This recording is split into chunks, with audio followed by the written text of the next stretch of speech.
I know that your days are dark.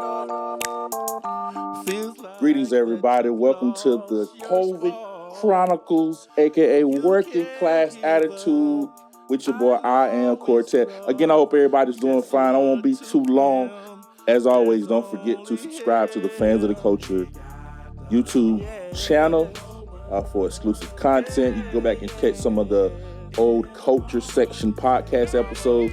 Also, you can check out the COVID Chronicles. I think this past weekend, George W. Bush, he made a 3-minute video on Twitter basically urging Americans to remember how small our differences are in the face of this shared threat. Before he closed the video, he said, we are not partisan combatants. We are human beings, equally vulnerable and equally wonderful in the sight of God. We rise or fall together, and we are determined to rise.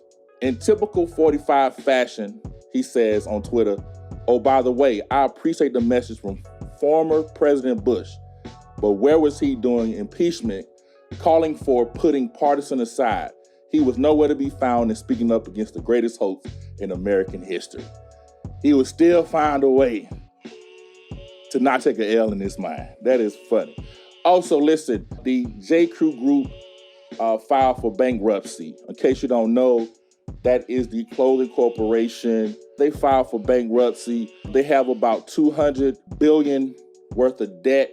They're going to convert that into equity amongst the Anchor Capital Group, Blackstone Group, GSO Capital Partners, and Davidson Kampner Capital Management. They're going to be part of the new owners and part of the board of directors. They're also saying that other companies like JCPenney and several other places are probably right behind them. They employ about 13,000 people with 11,000 furloughed during the shutdown. Another great one. I mean, it's like raining. It's like the best day ever. In case you didn't know, last Thursday, in the great state of Michigan, in the great state of Michigan, at the State House, they had a protest. The Michigan Liberty Militia decided they wanted to exercise their Second Amendment rights. Somebody say Second Amendment rights.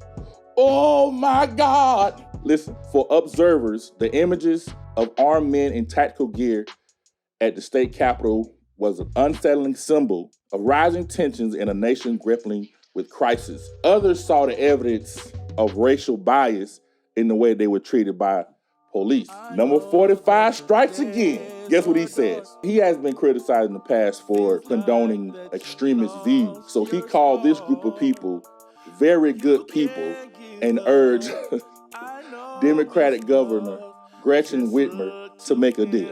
Oh my God.